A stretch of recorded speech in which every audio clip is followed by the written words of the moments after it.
What's B for? Black Panther. Wakanda forever. Oh my gosh, my heart is full right now. That's right, Lola. It can open. Who else is on Hey, there? who's that? Oh, this is actually really dope. Bucky. Yes. And Who who? is it? Okay. What's C for, baby?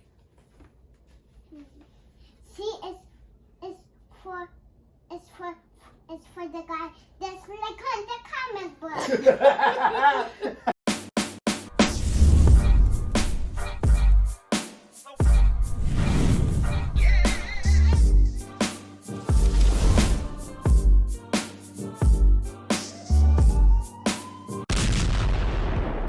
What's up, people? LR Blitzkrieg. I'm back with my co-host, Mr. The Marksman. Yeah, and we got a special guest. Who knows how long he'll stay? It's your boy Mic Handz. What's happening with you? Mic Handz in the building. What's up, Early. bro? Yeah. Good to see you. Good to see you. Yeah, I'm in the building. You live right down the block, so you know we had him come over. Whatever. Tell us about yourself, Mike, because they know about us. Well, just out here, trying to keep one foot in front of the other, trying not to trip. Just doing what I do, trying to stay in tune with all these flop things that's going on, coming from all over the streaming world. So staying entertained. He's being really humble, guys. He is a world-renowned MC, clothing designer, record label. Does everything. He has a label. He's A&R, and he's doing all the stuffs, guys. He's doing all the stuffs. I'm just my mama's son. That's all. Yeah, but anyway, real good guy. So we're glad to have him on the team of Aiight. So boom. So we got a lot of stuff to talk about. Let's just get into it. Let's do it. Well, the first subject today, a Red Band trailer dropped. Yeah. The Suicide Squad Red Band trailer. Now, if you know what a Red Band trailer means, it means it is a trailer that is rated R. Ugly. What did you guys think of the Suicide Squad Red Band trailer? I thought it was dope until they started talking about bananas. Yeah. It's James Gunn comedy. No, it was actually really fire. I enjoyed it. Lost me completely with Bananas. I'm just trying to hold on at this point. I don't know what to say about that. I never had an opinion on it. Bananas. And the funny thing about even the Bananas. line is that James Gunn got fired from Disney, and a lot of the Bananas. things he would say Yes. Also, had he's to do serial. with. I mean, his comedy is very. That's his comedy. Yeah. That's a good example of James Gunn comedy. Facts. And it's just odd. It was an odd choice. You know what I'm saying? Because you know what happened. Yo, I laughed. I thought it was funny. A lot of people would laugh. But But yeah, I mean, we have. A lot of characters. So this is not a reboot, No. and it's not a sequel, but it does exist in the same world as the prior Suicide Squad. This is coming from the director. I'm completely confused. It's not a reboot. I understand that because I see all a bunch of the same characters. You got Rick Flag, right? You got Boomerang. Her. Obviously Harley Quinn. Mm-hmm. But they replaced Deadshot. But They understand didn't that James, replace Deadshot. Well, They I mean, replaced they have Bloodsport. they were going to replace him. At first, it was announced that Idris Elba was playing. That's what I Deadshot, thought was going to but be he's the playing a play. completely another character. Mhm. Right. And the reason The why other black guy. it's not a sequel is because James Gunn started fresh. Yeah. But so it's not. They have nothing. He doesn't care about what happened in the last movie. But it happened. It still But it happened in the same world. Indeed. Got Deadshot is still running around somewhere. Got it, you know got what it, I'm saying? But he specifically said it wasn't a sequel. Okay, understood. My man King Shark, who's my favorite, That was awesome. voiced by none other than Sylvester Stallone. Is that something? I didn't know that. Didn't is realize it Sylvester either. Stallone He's. himself. I mean, King Shark's a lot different here than he is my favorite. One of my favorite characters from the Harley Quinn cartoon. He's a lot less vocal and has a very limited vocabulary. It seems. Yeah. Yes, King Shark. I mean, Sylvester Stallone is definitely not the same. Like my man who voices King Shark and Harley Quinn, I would give anything to have his voice. Yeah. I would give anything to have that be King Shark. Yeah. So I don't think I'll even like this King Shark as much. You know what I'm saying? It's funny that but we're seeing it in live action is different. spending so much time on King Shark, but also then you have the version of King Shark that's in the new video game that's coming out, Suicide Squad video game, and that one's also different. So It feels like every time somebody does a take on him, he's going to be Yeah, completely different. seems like it. They're trying But to Harley figure, Quinn stays exactly the trying to same no figure matter him where out. you put her. You know what I mean? Right. And she, I mean, to me, I mean, she was my favorite. My only chuckles really from this trailer was from her. Mm. You know, that's the only time I was kind of like, yo, this is this can be funny. And it took me a couple watches to really get excited, but it's still early. It's a teaser, so it's not like we're gonna see much. And most of these people will die. So. No, it was pretty dope, man. Hashtag I mean, most of these people will die. You got the. I didn't know that they were going to show that big giant star. I knew that thing was going to Starro. be. Yeah, Starro, right? I knew it was in the movie, but I didn't think they was going to show it. And he was like, yo, we got a kaiju up in this mug, which was really, really funny. The guy who said that, the guy who actually made that line, the big dude, he does the mocap for King Shark. That's actually King Shark. Oh wow! So it's funny. Weasel's in it. Forgot about him. Weasel. I seen Weasel. That's Yeah, James like, Gunn's That's brother. James Gunn's brother, like yeah. And 5'9". the guy that plays his name from Guardians? from Guardians. The blue guy.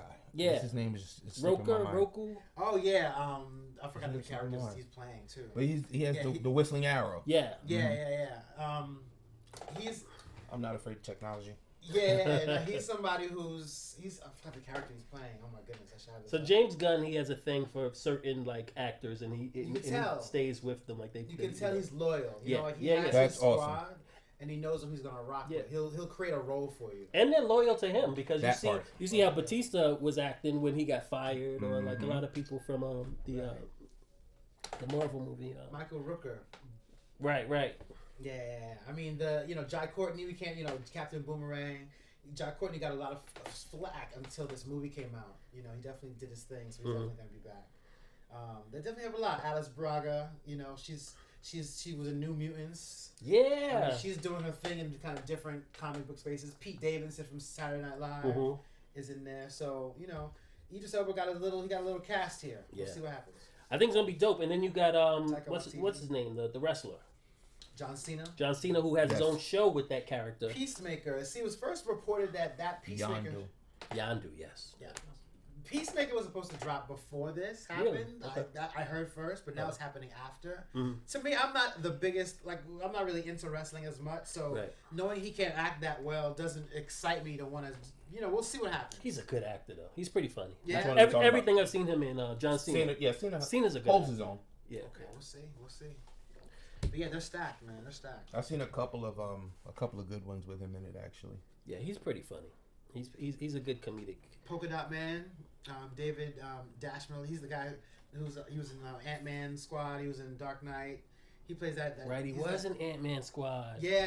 He's I always, wonder if he's going to continue that because T.I. is not going to be in it. They fired him. They definitely fired him. I don't know if they'll replace it with another. I With a think little baby or everybody's something. fired. T.I. at the moment, trying to sort out what's going on there. But Tiny still gets to do a versus, in a couple weeks. What's that about? I This is true. think Everybody I knew think what that was the balance of like 4, and then there's the one like we're gonna just ride with the 4, Hey, and she gets to do a feature. Maybe. We'll Disney see. has higher values than Just Timberland a and little Swiss bit. Beats. Just a little bit. Oh, They man, have hilarious. friendship loyalties. Yeah, so if you haven't seen that Suicide Squad Red Band trailer, definitely check that one out. It's fire. No doubt. Pete Davidson, okay, that's from Saturday Night Live. I just realized who that was. Oh yeah, they're getting it in. Did you guys? Okay, well, this show is going to suffer because Amazon doesn't necessarily have the best promotion. We know about a lot of these other shows coming up, but Invincible is a comic book that was released a few years ago by the creators of The Walking Dead. One of the creators of The Walking Dead is a major writer. Blitz has read all individual. I've read most of them. I didn't get to Okay. the very, very end, but it's a really dope comic book series, and definitely it's like a comic book series that makes fun of comic books to me. Yeah. You know what I mean? So if you saw the show or you read the first comic books, like you have a Justice League in there, and then you also have a Teen Titans in there. Right. But it just makes it makes fun of the seriousness of it in some ways, and then becomes even more serious in other ways. Right. It's crazy. What's dope about that, and even back to Amazon, it reminded me a lot of The Boys. Yes. Yeah. And which is also Amazon. Very much so. So if you do have Amazon Prime, which most people do in this country, Yeah. statistically speaking, I think a lot of people have Amazon Prime and don't know And they have Amazon for everything else. So- and don't realize they have video. Absolutely. We know that's the fact. Get Absolutely. your packages and watch dope shows. That's right. The Invincible, the first 3 episodes are already up. They put them up. That's how Amazon usually does now. They put up like a bulk of 3, and then the rest you got to watch, week by week, episodically. But I thought it was dope. There's something about the animation and the voice acting that is not melding perfectly for me, but I still enjoy the show. And just knowing the voice cast is as like robust as it is makes for me like I'm always like listening, like I know that voice. Who is that? Who is that? Indeed. You know what I mean? Indeed. At that point, you kind of naturally start trying to see if the mannerisms match up with the voice acting. Yeah. Or even if like the animation looks like that person, you're like, nah, it doesn't. But like even with the father, right? I was like, I know that voice. Insurance. We are farmers, but it's J.K. Simmons. Yeah, J.K. Simmons, who plays J. Jonah Jameson. Very well. He plays Commissioner Gordon. He's a lot of these people are really entrenched in this world. That world. Even though that they're like real serious actors, and besides for the comic book stuff, it's crazy. Clearly, that taps into the youth in all of us, right? Like I think we all want to be associated in that world, some way, shape, fashion, or form. Very true. And since we realize we're not going to get hit with nuclear waste or a meteor anytime soon, the next best thing is if we can get involved either on screen or behind. So yeah, absolutely. I mean, it's also just that it's become such a big part of the market, right? Like comic book movies and this type of thing is like you can't avoid it anymore. Not at all. Same thing with like television or even animation. You can't avoid it. You can't just say, I'm a movie actor and not do TV or not do the voiceover stuff. At this point. You wind up doing all of that stuff now, Yeah, and it all seems legit and substantial to them now. It's not like I won't do that. Yeah, respect it. But you do also understand that the production quality and value of TV shows have expanded so exponentially now, where it's like these are like movie quality productions for television. $230 million. Yeah, and then you look at it and the work that's put into it, the camera work, the color, like everything about it. It's like this is just a movie broken into 9 episodes or whatever it may be. Sure. So, I mean, you're kind of not really missing a step as an actor, be it the silver screen or the small at this point. Yeah. And you can hop back and forth. Before it was like if you go to TV, they locked out. Yeah, they won't touch you. You come back to the movies, then your agent looking at you like Yes, it's definitely something. I mean, you have Steven Yeun, this is Walking Dead fame. J.K. Simmons, Seth Rogen, Mark this is the cast of Invincible. Gotcha. Zazie Beetz. Back to Seth Rogen, who has the rights or is at least in the production for the Invincible live movie. Yes. So, And he's also a part of The Boys as well as an executive producer. Yeah. So Seth he has Rogen, a strong relationship with Amazon, clearly. He definitely is. He's getting that money, those checks. Sandra Oh, that's an interesting casting. She's definitely done more serious roles. That's Shonda Rhimes' girl. I saw the mother of, what is the main character's name? Mark, right? Yeah. Yeah. I saw the mom and she was talking, and I was Mark like, who is that? And my wife was like, it's Sandra Oh. Like, how could you not know? She could tell by just the voice? Yeah. And I was like, I never watched Grey's Anatomy, dude. Like, what are you talking about? and that's a beautiful attest to the audience. So that pulls in that audience right there. That's Sandra Oh, because she's popular in those shows. In those circles. So that's a smart thing, But yeah, it's definitely I definitely enjoyed the superhero elements. They mentioned even learning how to fly, and even the scenes where he's like, "Yo, land!" Like, no, land, because there's always that. You had those conversations like, "How is Superman flying? Like, what's the difference between this and this? Like that? Yeah." The landing did not work. It was very greatest American hero looking. Yeah.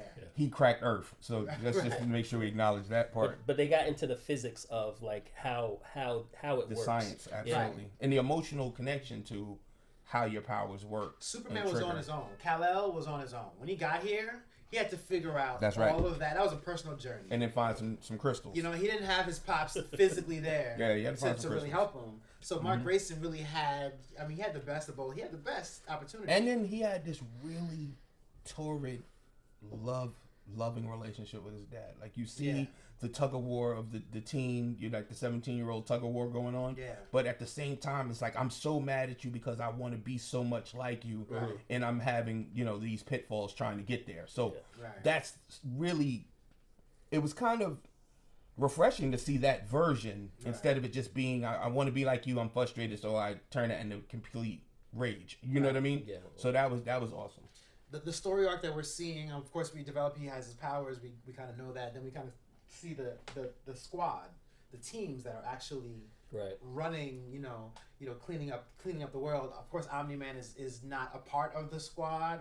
To be freelance, which is really dope. That's a really cool way to have his character. Yeah. He's not taking orders for sure. But at the same time, I'm still out to figure out what just happened. Like, are we going into spoilers or like? No, going into it. But just what happened? Did y'all? I mean, if they watched, should we assume they've watched it? Or I'm a hope you watched, and if you didn't, stop now. No, don't stop. Just fast forward just a little bit. Just like skip until you see us go like this, then you can stop it. I mean, this is something you can always revisit, but we're gonna spoil. We got to. Yeah, we got to talk about it. We got to talk about these things. What was that like? It got dark real quick. And not only did it get dark quick, he actually caught a bad one along the way. You know what I mean? I love that scene. It's so fire. I went back and watched that it again. Scene was fire. I had to watch that again. Did you catch the motivation, or is it still hasn't come to light yet? The motivation will come. The motivation will come. And I know more than I should know. But me too. Okay. The motivation will come. But the fact that from the how that scene opened up, how Red Rush rushes over and pulls my man from his fist. Yeah, that was a fire. Brilliant way to start that scene. Mm-hmm. That sequence was beautifully executed. Oh, by the way, the Immortal, is that his name? The main guy? Yeah. No, Omni-Man. No, not Omni-Man. Immortus? The strongest guy in the Justice League. Yeah, I'm gonna find his name for you. Go ahead. In Justice League or in their Justice League, their version of Justice League. I forget what they call their original team. So that team, right? Mm-hmm. You got a Superman, you got a Batman. That's right. You got Wonder Woman, you got Green Lantern, Flash. You got all of them, right? Mm-hmm. Their Superman or the guy that is the strong man. No, not Omni. Omni separate. There was another guy with a beard. Yeah. I'm getting. Got it. Yeah, he caught a bad one too. I think his name was Mr. Immortal. I think that's his name. He caught a bad one. He's Abraham Lincoln. Sorry, I'm telling you too much. No. We need to know that. Let's peel that apart. Yeah. Let's peel that apart. It's Abraham Lincoln. How is that? First he was a vampire hunter. Like, let's talk to me. Abe's doing a lot now. Yeah. This show is great. A lot has happened in these 7 years. Like, he was a whole vampire hunter at one point. Then we know that he was backwards on the penny. Now you telling me that he's a superhero. Yeah. That's interesting. They cloned. I don't know. I don't remember. But I know it's Abraham Lincoln. He's called the Immortal. I hope he's dead now. So now you have to watch it. Bring him back. Okay, remember the scene, right? In the scene, when the cleanup crew comes, they attached him to the unit. They bottled his head up, and then when they did something to his body, like he punched one of them. I seen that. That's right. He's Mr. Immortal. But they put really immortal. They put a collar of some sort, right? Yeah. And he punched somebody from there. So did they contain something? I can't remember. But they might just like put his head on another body. I was under the impression that was kind of his last reflex before he. No, that's how I took it. I think I'm pretty sure he's coming back. I'm pretty sure he's coming back. I'll just say that. Then old girl was literally looking at her behind on the way out. Then they put her on the stretcher. Listen, that scene was so crazy. Wild. Like, I've never seen it quite that way. Yeah. But that's the same way I felt about The Boys. Like, some of the things I've seen in The Boys, I was just like, there's definitely parallels, as far as the shock factor. Yeah. I mean, to work out for Omni-Man, it worked out the best for him. You fight, and then you kind of just fall back, and you kind of become part of the victory. You're a hero now. You're part of the scene. So that was you have to escape. But then you have the demon who's not quite comfortable. The demon detective is not quite comfortable with how it's playing out. Yeah. He's pretty dope. He reminded me kind of Hellboy. Mm-hmm. Absolutely. That was their take on Hellboy. Like Hellboy. That was their take. That's true. I didn't even think about that. But he also is like old boy with no face. Oh, the Question. So there's a blend of those two. Yeah. That's very interesting. Mm-hmm. And then you had the Teen Titans crew, which was I forget what they called Yeah, I them. like them. Monster I like Girl, them. and that was the second. Before them. So you had Robot. You had That's right. You had what's her Adam name? Eve. Adam Eve. Adam Eve. This is a Robot. dope name, by the way. Yeah. but Adam Eve is it was a fire awesome name. because you see her logo. Uh-huh. And it makes you think about either binary or something gender oriented. Mhm. Then the name being Adam Eve, and then you look and it's actually Adam, like Yeah. nuclear Right, Adam. Adam. Eve. Yeah. And then you had Rexplosion, Yes. Explosion. who had the foursome. Yep. With With one person, which was with interesting. one person, right? Absolutely. What's her name? She showed up. Something Kate. Duplicate.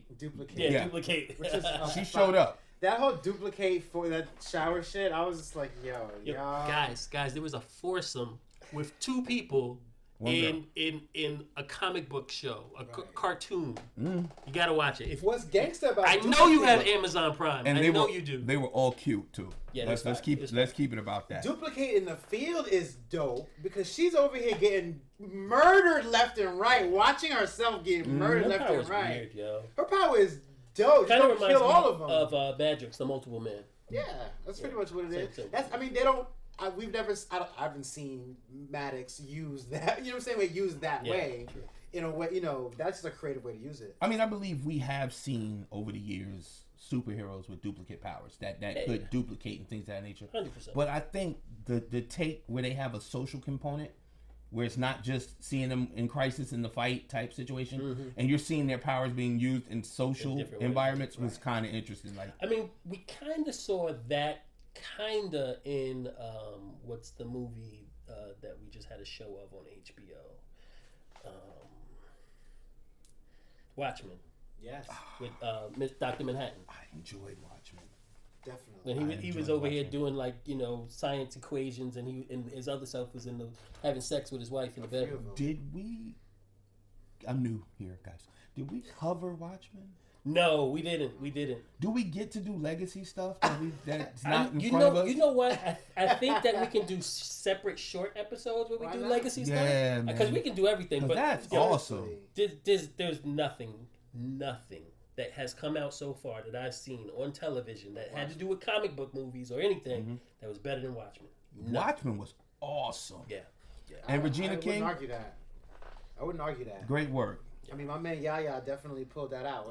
When you really first realized that my man was Dr. Manhattan, I was in a phase. I was in a daze for a while. Like, yo, he's Dr. Manhattan. Beautifully done. The amount of conversations that came out of the first scene of the show, with the Black Wall Street Massacre. Linking it to Tulsa was, and this is before Lovecraft Country. I was about. did the same Whoa! thing. Did it show? I'm about to say. It must have shown. Like I'm buttoned up for the gap in breath to figure out if Lovecraft Country got touched on as well.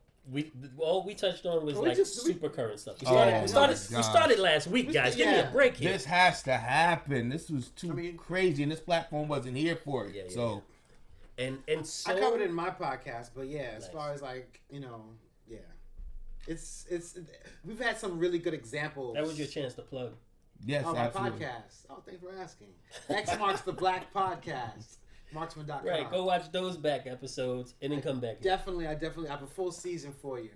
But yeah, man, those were good examples of bringing superpowers to the forefront, using great talent to be able to just kind of bring it out and just show off. Great talent, the voiceovers with Invincible, everything is top notch. All right, so boom, Boom. I got a big question. Got it. How does Money get away with spelling his name Jackson? That's not a name. Jackson. Yo, listen. That's not a name. Those are just letters. It's not Jackson is not creative spelled that freedoms? way. Listen. My man Creative freedom. My man really thought he was a super. He thought he was a superhero himself. What's his first name? Derek Jackson. Derek Jackson. Fam, that's not how you spell your name. You made that up. Just like you made up all the stories that you told your wife before you started cheating. Okay, I'm done. Wow. Yo, the first video I saw of Derek Jackson, I just was like, this is not gonna end well. And that message was brought to you by the letter B.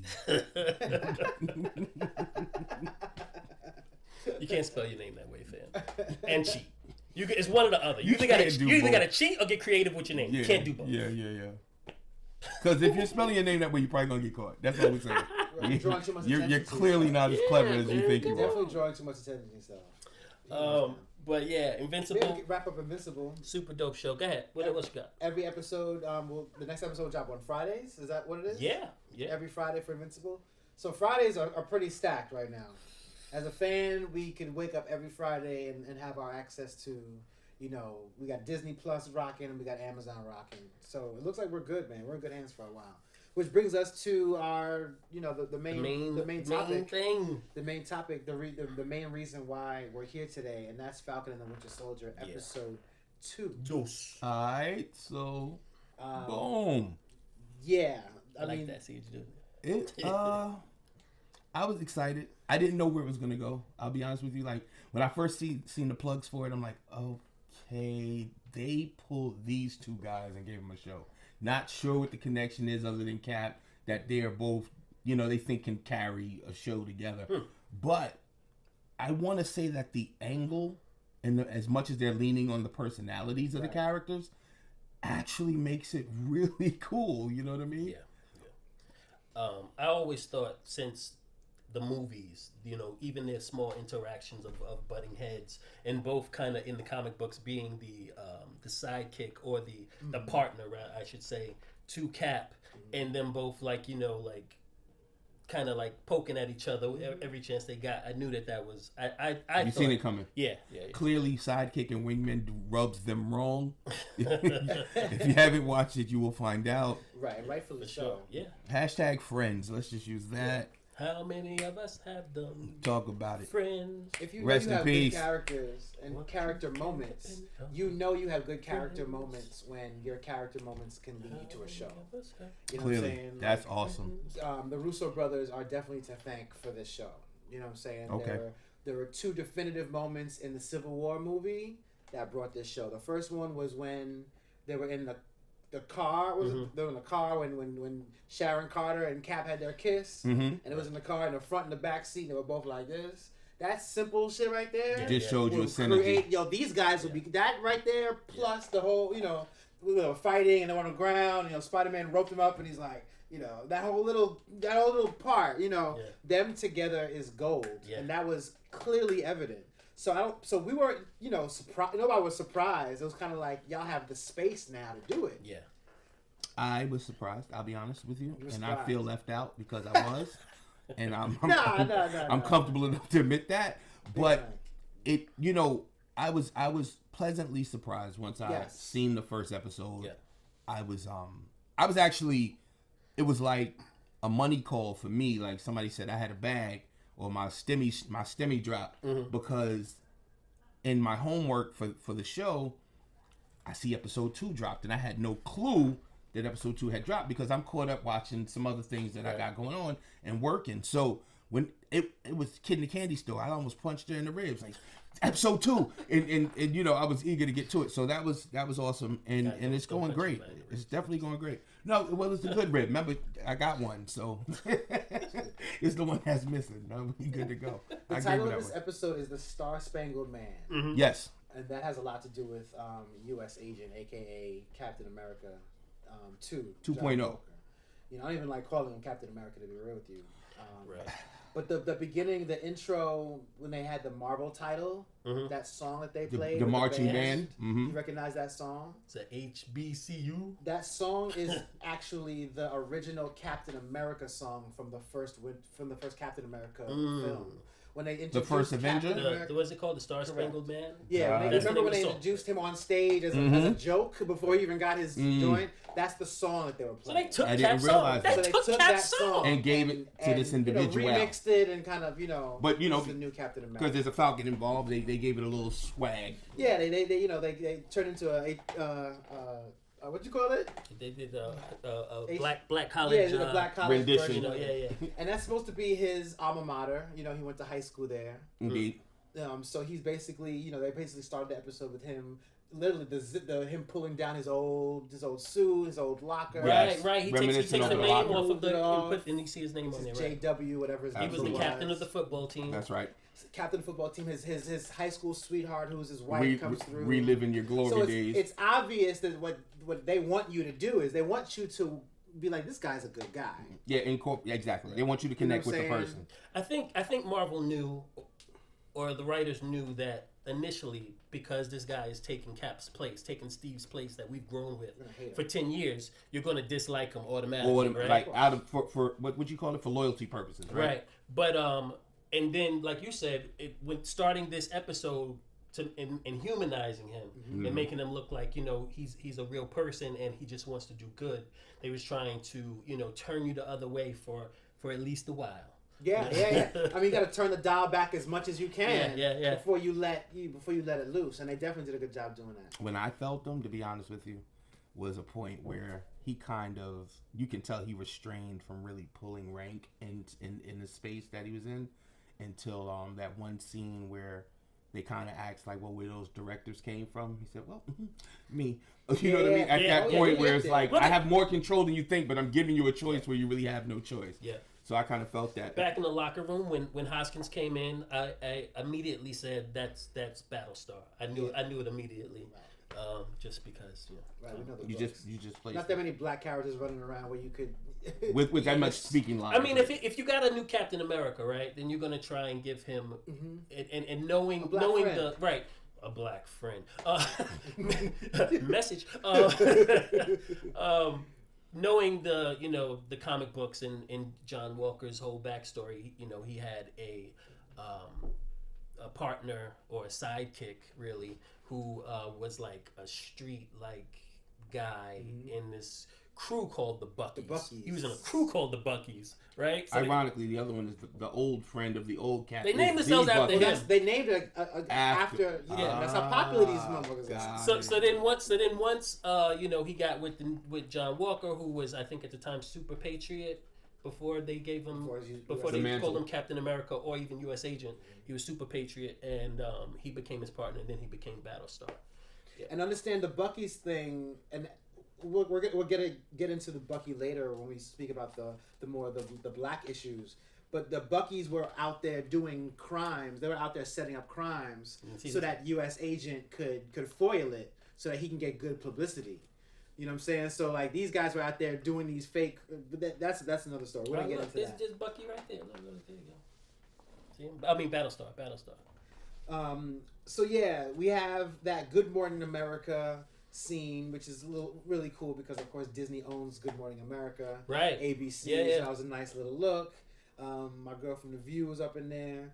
And of course, he got the interview. He doesn't have super strength, which is interesting. We know we're going to address that later. Mm-hmm. But he has guts, So he's pretty much, From what they showed when they were doing that interview, and they showed clips of him, right? And basically they're saying he is the thing that they say in when you're looking at people's power sets in Marvel Comics. He's at peak human conditioning. Right, there it is. Peak human conditioning, right? I wrote it down. Yes! But is he really... Well, they say when he was doing the testing that he pushed the needle on everything across the board that he had done. What are you alluding to? That he might be souped up? I think he might be a little juiced. Considering I don't think he's juiced. I think they're trying to the give other him. guys, They're trying to put him literally on that level. I think they're establishing what that level looks like. What peak human condition looks like. I believe that's what they're trying to establish. He was really good with that shield. He was really good with the shield. Good with the shield. And I will say, and of course, I mean, we got to talk about that. That's a narrative thing that they can't avoid. I think they have to have more than one people be good with the shield, but it bothers me every time I see. When I saw Sam do it, I was like, because my whole thing in my mind is that the fact that Cap is Cap and he's souped up, him holding that vibranium shield and tossing it like it's a frisbee is something that he can do. Absolutely. Even the physics of it, I really was on some. That's him. And Bucky's one arm can do. Yeah. Right. Well, he's a super soldier. Like he has that in him. Right. That too. He is right. So if you're not juiced up, I really don't want to see you doing these things. That's right. Marvel's like, we don't have time narratively for all of this because we need to have these characters work with these functions.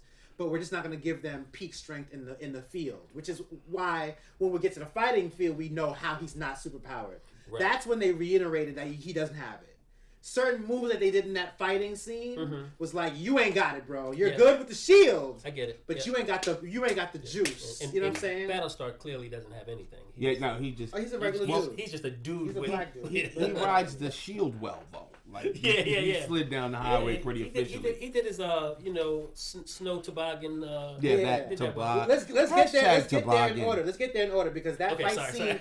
I'm only saying that because that scene is crazy. Yeah, I want to give that scene its justice. It's nuts. Every episode, it seems, we only have 2, but every episode they have a great bona fide fight scene. Like the first one with Falcon in the beginning, like they had that scene where it's like that's the scene of the episode. This one coming is, but at this point he's on Good Morning America and Bucky's watching, which is important. You know what I'm saying? Because Bucky's watching this like, yo, you understand the history behind this? Yeah. No one understands the history behind this more than Bucky. They go back a century. Right. And even I think in the interview he said something about thinking of like Cap as like a brother. And Bucky's watching, it's like he's not your brother. That's right. Brother. That's what it was. Certain that. questions, it's like, did you meet him? Nah, he came after I graduated, blah blah blah. Yeah. All right, so you never met the dude. All right, well, I followed him like an Avenger, like everybody else. You're a fan, basically. You're a stan. Facts. But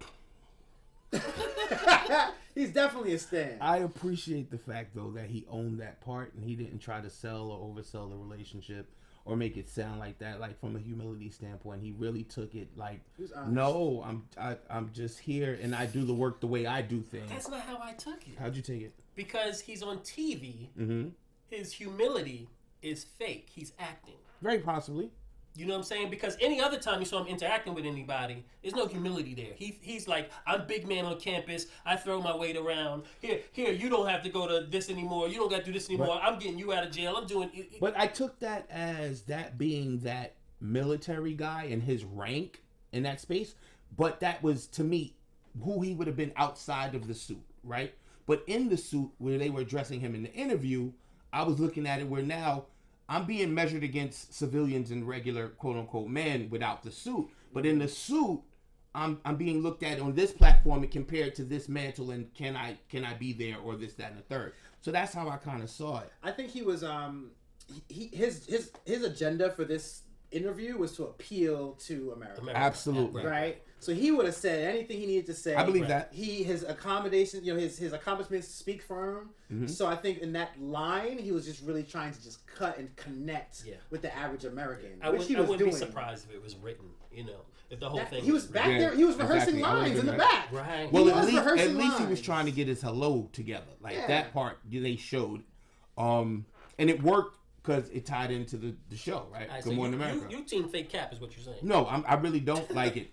No, but look, I'm Mike gonna tell you the is truth. right in that he has good elements. I'm gonna be honest. I'm the kind of individual that I really don't like breaking molds, right? So if I've grown up with something a certain way, you can put 85 people in the role as long as they fit the script of the role. You know what I mean? Right. So I'm okay with that part of it. I don't know if I'm okay with. They could just make him somebody else if they were gonna bring him in and let Cap rest. You know what I'm saying? If that's what they were gonna do. So. And if they were going to pick the mantle back up, they should have. To me, it should have been Bucky or Falcon. If that was the case, they were the closest ones to him to validate having that space. Right. Well, I think that's where they're going, but they just wanted to put some, meat to it. Yeah, there has to be a reason.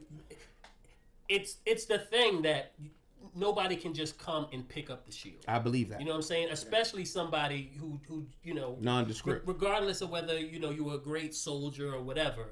You have no connection to the shield. That's right. Or the legacy of it, so you shouldn't be able to just come pick it up and say, "Okay, now I'm Captain right. America." It shouldn't work that. That's right. I agree. So they're trying to set up a good reason for why this black man now gets to have the shield. Especially since he denied it up front, so now they got to justify, I guess, how it boomerangs. Because we could have just had a buddy cop show. Right, where he's already when he took the shield from Cap in the last movie in Endgame, right? And now you just have them going back and forth, beating up bad guys. But that's kind of what that's kind of what we generally thought this was Yeah, going to be. we thought we were going to get When they lethal first weapon with announced it. wings. You know what I'm saying? Lethal weapon. That's hilarious. Yeah. So for the shit. No, I mean that when you go back to the Black first guy, white guy. I see Right. it. No, that's And brilliant. Bucky saying, I'm getting too old for this Did shit. too. That's what I'm saying. Wow. Don't be surprised if he says that in this series. But when you go back to the first Captain America and you see how they treated the project, and they realized that they, Steve Rogers was the wrong guy. Because Steve Rogers wasn't going with their agenda. Like, they were, the country that they were when they first initiated Captain America is the same country that's doing this. You know what I'm saying? It's the same, we want to control you. We want somebody we can control. That's right. Whereas, Dr. Erskine wanted somebody who had a good heart, who could roll around with his powers. Funny you say that, because I have this thing that he wrote, Mr. Stanley Tucci, Dr. Erskine. Oh yeah, when he And he says, that's interesting. The serum amplifies everything inside. So good becomes great and bad becomes worse. This is why you were chosen. He tells Steve, because a strong man who has known power all his life will lose respect for that power, but a weak man knows how to value that strength and knows compassion. Now you look at That quote is it. the new Captain America, Who's always had some form of power. he was the captain of the football that's team. right. He had the pretty girl in school. That's right. He was, he has 3 Purple Hearts or Yeah. something like that, like The Medals of Medals of Honor, right? So He's laid on 4 grenades. Let's not leave that right. out. So here's a man who's always known power. That's right? right. So when he gets power, it amplifies his just power hunger or his abuse of power. Yeah, that was- and he doesn't Steve Rogers was always, his thing wasn't about the power, it was about looking out for the little guy and doing what's right. And it seems like because he was a little guy. He Right. was a little guy. but it seems like the new guy, John Walker. is more about being the best he can be, and that doesn't necessarily mesh with helping the little ideal. guy or the ideals of what That's Captain right. America is about. That's right. Marvel's brilliant at creating these complicated ass, complicated villain, hero villains. Complex. So if he doesn't have super serum yet, I do believe that when he gets the chance to have some, he's gonna jab it right in his neck, and he's gonna go loose. Right. You know what I'm saying? Like out of control. We do see, hints of what can happen. How he can get there. Mm-hmm. But after that scene, we finally see Sam. They connect for a mission in Munich. Of course, Sam sent Redwig to do some, recon. R.I.P. Red Wing. Redwig got some intel, and of course Sam is on it. Bucky kind of catches up with him, like, "Yo, you shouldn't have got rid of this shit." This is how they link up. Yeah, they don't. It's nothing Their crazy. It's first nothing meeting in the show. Yeah. Right. This is nothing crazy. Nothing decorated. It was a straight up, "Yo, why did you get off the shield, bro?" Like he went straight into homie mode. It's like, glad to see you too, man. I don't really have, what's up, So Sam is really not trying to hear this right now. Period. He's like, "Listen, white boy, who can live forever. Yeah. I got to deal with things you ain't got to deal with, and what you're not gonna do Talk about my is rights. Tell me about my rights. tell me about my rights," which is a very dope line. It is. But, for me, it's Yeah. a dope line, but at the same time, it had nothing to do with the point he was trying to make, but I see what he did there. You see what I'm saying? Like, you made it, that you addressed a huge issue with that statement. I get it, but this is about me and you in the dark where you can't see who you're talking to, and the point that this is our mutual friend, and I was there when he gave it to you. Right. So I know the intention of him giving it to you. Right. And he gave it to you over giving it to me. That part. Let's address that, because a lot of people talk about that because Bucky in the comics became Captain America before Falcon. But quite honestly, right? This guy was mind controlled. Mm-hmm. You can't give the shield to him. Yeah, he's not worthy. He can never get the shield because he no, was a killer for like half his life. And he knows that. I agree. He's going through that process of redemption. Acceptance, So I don't think he's exactly. accepting. I don't think he's trying to get it. I mean, we see the point where he's like, "Yo, let's get that shield," but that's more of like a "let's do that." Mhm. Right. Yeah, I don't think he's ready. I don't think he wanted ever Sam to wanted do it. He Right. wanted Sam to do But it. I think it's still one of those, because I'm not eligible, Mm-hmm. though I'm the closest to the shield. it has to be you because it can't be me. You understand what I mean? That's part of his so I frustration. think that's Yeah. where Yeah. No, it's for coming sure. from. For sure. That's a lot of his frustration. Yeah. Is like, you got to do it, bro, because who else is going to Yes. do it? Right. Bucky's not thinking about race. Bucky's not even thinking about. No. Bucky's not even on that right now. No. You know what I'm saying? Bucky's really not on that. It never was, and they could have made him the character that had to learn about race, or give him those faultings in his character, especially since he's so old. They could have did that to him if That's they right. wanted to, but they didn't, and I'm glad they didn't. I'm glad that they're doing it in so many other ways, and Right. Indirectly. another way that I'll talk about later. Right, we'll get to that. But Sam, of course, is ready for his flag smasher, his mission. They catch up. Pretty much, this isn't what Steve wanted. Blah blah blah. They head to this mission to meet up with these criminals. So they have this warehouse, and we kind of see, of course, Bucky's ready to go in. You know, Sam got his little intel. It's a really cool way of showing the technology that's behind Falcon. I really enjoy watching Falcon in the field. You know what I'm saying? Yeah. I love the fact that he has his little. He's a regular dude, but he kind of makes up for it in tech. You know, so That was a funny line where Bucky's like, "Yo, come on, let's go get him." He's like, "Yo, hold on." He's like, "Come, I've got a vibranium arm." He's like, "Yeah, and I got wings. Who gives a shit?" Let's scope this out, see what's going on. It's only 2 of them. Hold on. right, it's like 6 of them, and they're lifting up these big containers, like it's nothing. So we know that they're souped up. They follow so quickly, and I remember as you can see Bucky running. Did you see Bucky you remember Civil War when Cap and Black Panther was running through that tunnel? Bucky can He run. booked. He booked. They make it Hashtag very booking. clear. Let's do that. That scene. That's that when you can only run followed- with your hands knifed like this. That's when you're booking. You're not booking unless As your a hand kid, is you ain't knifed. funny. Yo, Sorry. you know what's crazy? That's hilarious. How?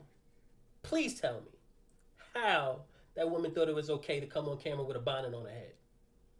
I'm just asking.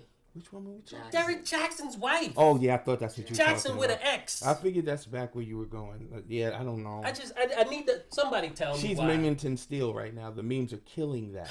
It doesn't matter what she's, Mimington Steel. and she was talking. People don't understand. Nobody understand what she was saying. People were just looking at her head and her outfit and her body language. That's Bonita her hand over here with him. And then she does another video after it saying, Another video. It's like, this is my Jesus helmet. Yeah, tried to justify the Helmet of bonnet. salvation. Yeah, that's Scripture. what it was.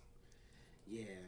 That's the thing It's with her- social media. her Once you helmet do of one- solitude. Once you do one video, it doesn't work. Now you got to create Another video to cover said cover video. that video. That's right. Yeah. And he did like 3. He did a video analyzing His the own video. dual video that That he made. was crazy. Woo. All right, I'm sorry. Let's get back to this comic book stuff. All right, so boom. But this fight scene is what I want to break down.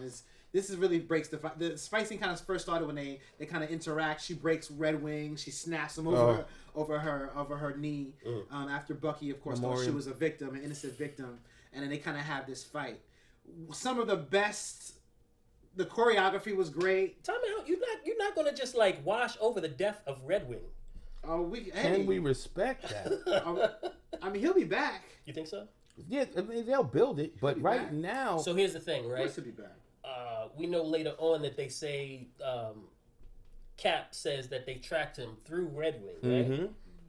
Because it's government property. That's right. So now that one's broken, who's they going to make freelance the who's new going one? to make the new one so that the government can't track him? Do they freelance it? Remember the first episode? And this goes back to some. Oh yes. Remember how I was like, "Watch out for the government"? Remember I said Yeah, that? you did because That's Torres wanted to help him with the relays inside because Red Wing got shot His at. guy, and he wouldn't stop touching it when they was at the And table. he's like, could you not? Every time but like you government guys get your hands on he's it, it's capable. buggy.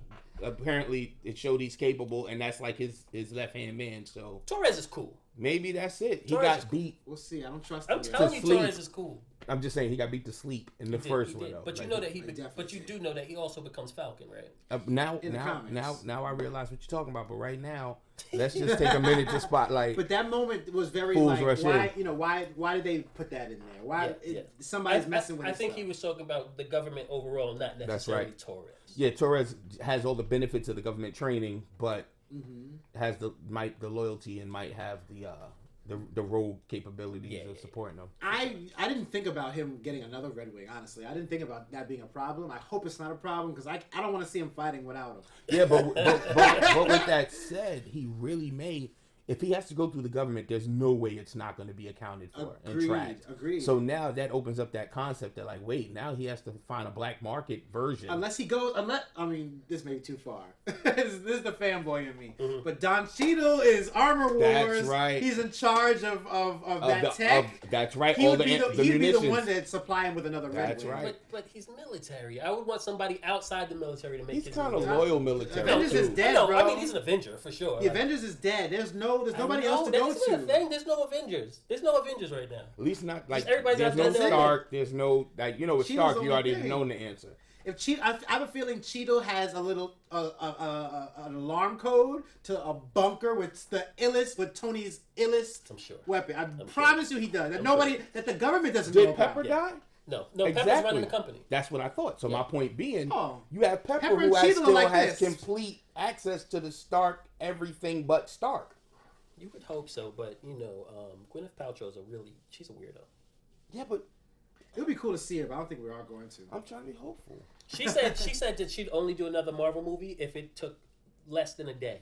But here's what I'm saying. She's just not into it. Yeah, but what I'm saying, it doesn't have to be. She paid her dues. There could be a phone call to Pepper. You never have to see her.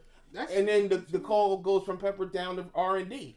And he pops up at Stark R&D. At a day shoot. I think it was Sebastian Stan that saw her one time on set, and he went up to her. He's like, "Oh, hey," right? And she's like, "Do I know you?" He's like, "We was in a movie together." Like all of it. Yeah, Gwyneth Paltrow's off the hook. She never watched the Marvel. She never watched the movies. Right. Never watched none of them. Wow. That's hilarious. He's like, "Yo, but." So we share. We're both MCU actors. But that fight scene was just really dope. It was really practical. Of course, we see Cap. Okay. John Walker came through and intervened as they were getting their butts kicked, and like we said, they definitely made a purpose to show he's nice with the shield. Yeah. You know what I'm saying? That he was Bucky. At one point, Bucky moves and he can't throw. Like, it was a very... Buck is mad at him. Like, you imagine you're getting help from cats and you're mad at one of them. Yeah. Like, but you need him right now. But you need him at the moment. Because you're getting you're fighting hand-to-hand combat. And that reflects life. The stuff that Falcon can do with those wings now is just like... Did you see in the first It's one? like feather... It's like... carbon fiber feathers. Yeah. But like the work they were doing with the flight suits in the actual helicopters. Well done. Like that one, he was awesome. Like his reaction time is crazy. I don't need him to have powers. Like he's a complete character because he's so good with those wings. They elevated that up. I mean, in the prior films, he's sharing screen time. So if he gets a cool moment, you're glad for it. They can really focus on him now. I hope they cover the training, like how he went from. Because remember, in the other movies, we were there when he first got the wings, period, right? So he had to kind of get in the mode quickly with the wings. But in this, they can kind of delve into the backstory of how he became as efficient as he is with the wings along the way. You know what I mean? That'd be dope. They only got 6 episodes. Maybe we'll see that. I mean, his character doesn't seem to be going anywhere. Anthony Mackie ain't going nowhere. Mm-hmm. No. So, we could definitely see more of Falcon's back history. Yeah, he liked this check. He ain't going. Yeah. Smart. From where he came from, I mean, my man was in 8 Mile. Yeah. I used to see Anthony Mackie on the trim. He was going to the same gym in Harlem. Yeah, he still got the little shop in No bar in Bed-Stuy now too. But okay, so bookstore. After that scene, well, of course, we got Hopkins comes through as well. Battlestar, he's not souped up. You mentioned that move with the shield when Cap saved him. He got beat up quick, and Caps had to save him off the back of quickly. No, he's just good with hand-to-hand combat. Right. He's not souped up at all. So those were all the super. So basically, all right. So Sam kind of ejects with Bucky. They kind of realize these are all super soldiers. That's a huge problem. You remember Civil War? They went through all of that to destroy that project. Yeah. Now we have a whole nother set, and it looked like they had vaccination containers. Zemo did all the work, but they have vaccination containers with more of this. But serum. remember, they also touched on a possible origin story for the serum was that Isaiah's character when he said they kept coming in my cell and taking my blood. We'll get there. We'll get there. Just touching on it. Since spoke about it. I might not be here for that. So boom, listen. We're gonna take a quick break. We'll be right back. Mic Handz he's got to go because he's got pressing business. So boom. But we'll definitely see him I'll again. be back. I like this. This is awesome. Thanks It's for good, having me, right? guys. I'm having fun. I believe that this might have to be something I do on a regular basis. Everybody got podcasts here. I need to figure this out. We'll be back, guys. Alright, so Boom. We back. Mic Handz disappeared. where'd he go? I don't know. You lost him. Yeah, he gone. So We're gonna continue though. yeah, where was we? Basically, we're at the part where Bucky and Falcon are walking, and then John Walker and Hoskins are in a car, and they're pretty much trying to get him to join them in the car. Yes, And yes. Bucky- So they were in the Jeep or whatever, and they're asking about. Yeah, he's trying to get them to join them, and Bucky's just staring at him like Giving him intensely. attitude. Yeah, giving him attitude. Bucky's literally like, just because you got the cap, doesn't he like that was the statement. It's like, are you gonna go over there? Are you gonna say it? You gonna push me to say it? Just because you got the shield doesn't make you cap. Right. Like that's pretty much why I don't like you. Yeah. You know, Yeah. Bucky's really not holding back at this point. Nah, not at So all. my man's like, yo, I did the work. You know, I put my helmet on a grenade. Like I did this, I did that. You know, I finally got him in the car. And Sam is like, "Yo, but who are you?" And dude's like, I'm Leroy." You know, he's like, "Nah, Right. fam, who are you? Why are you even here?" That He's part was really funny. It's like, I'm Battlestar. After they exchanged the mission information, that "Who are you" scene was to me the funniest part because Bucky's reaction He's to like, me, I'm I out. died laughing. He's like, "So you're gonna say Leroy Hoskins? Like you just jumped out of a helicopter? I need more than that." I'm his man. I'm Battlestar. Bucky said, "What? What's your name? Battlestar? Yo, stop the car, man! Stop the car!" Yo, that was hilarious. so funny. Yeah. Bucky's like, "I'm so sick of this." Yeah. That was a simple way of showing how Bucky's just not hearing it. And he's got a really good character, Bucky, Sebastian Stan, because you saw it, glimpses of it in the movie, but now that they get to really flesh out these characters, it's great. I mean, the build up is crazy. So we know with every nuance that Bucky has, we know exactly why. We have hundreds of years of history on it. Yeah. So of course, all right. So cool. They share the mission, which is important. Of course, this is the conversation where they realize that these guys are government funded. Mm-hmm. Their job is to basically maintain balance after the blip.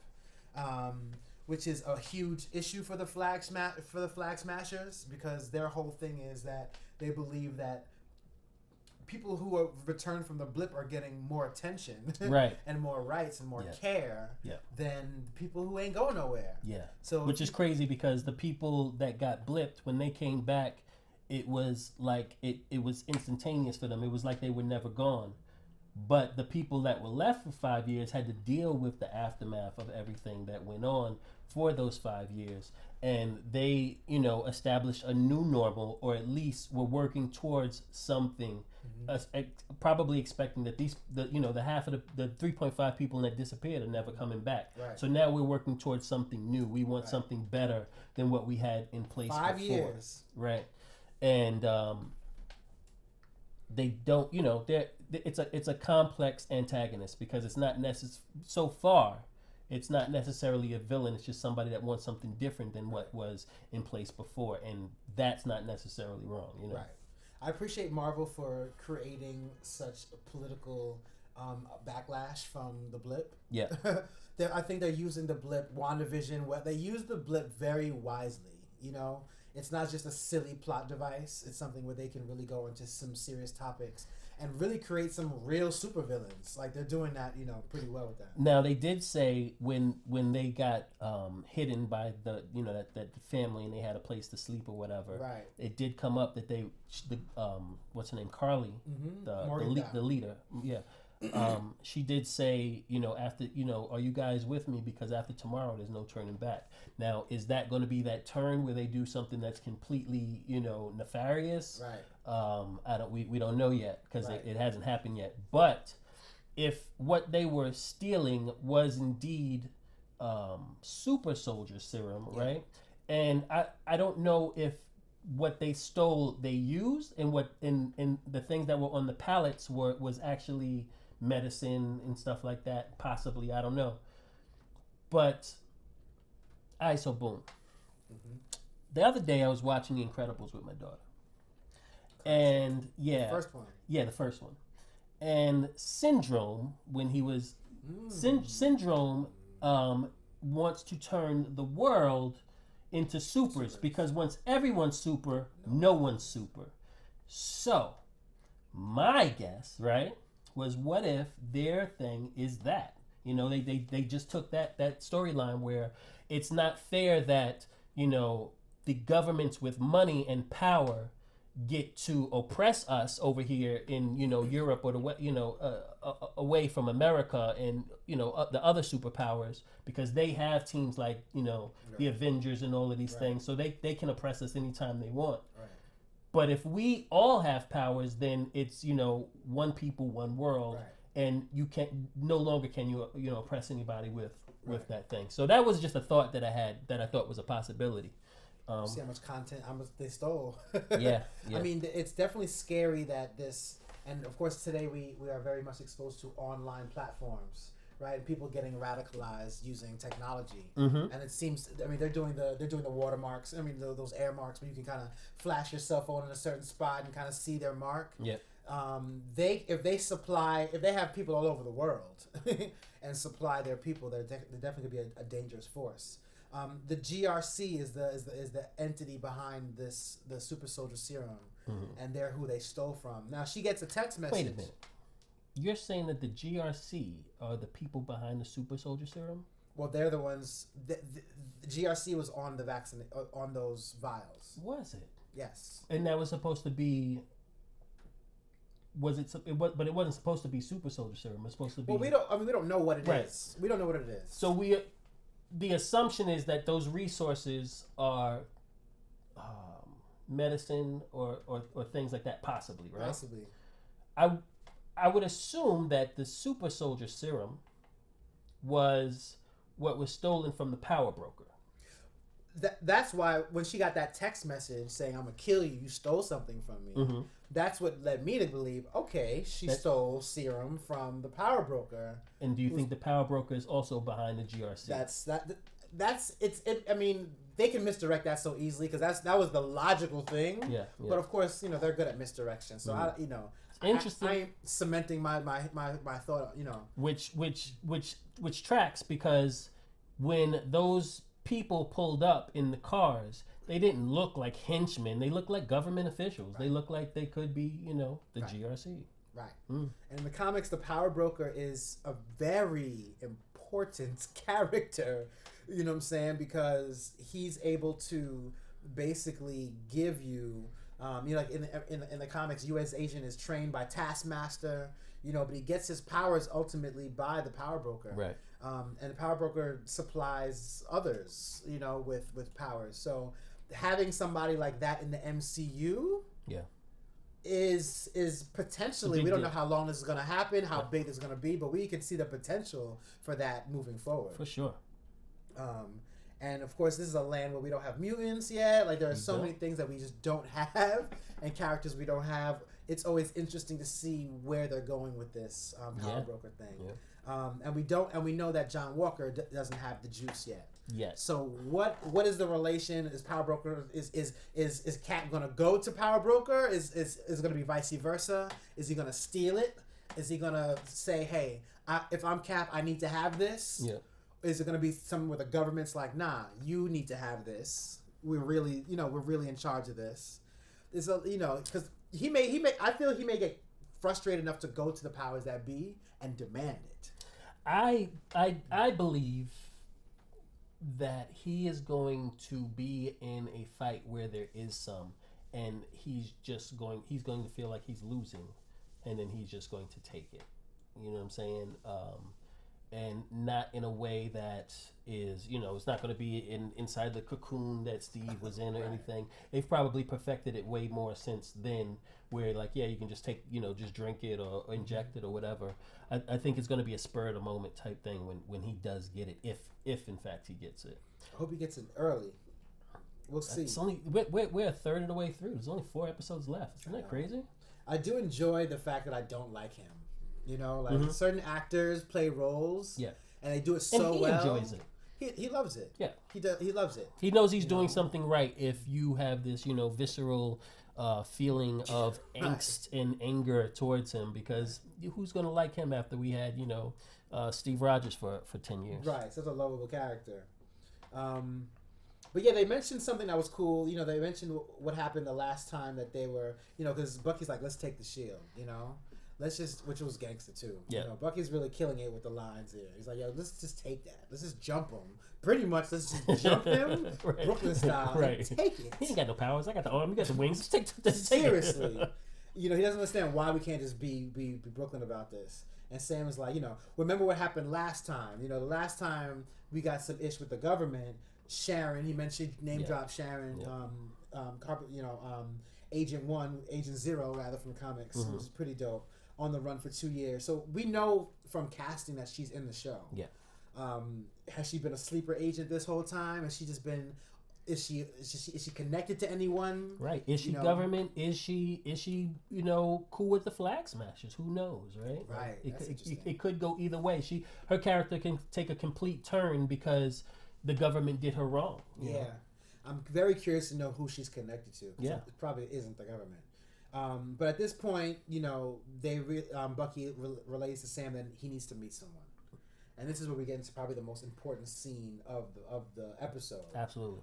That's when they go to the hood. Mm-hmm. Baltimore. They even Baltimore, Maryland. They showed how hood it was by when Shorty was like, "Hey, Black Falcon," had a little exchange, which was very interesting. Blitz. I mean, we're two black men.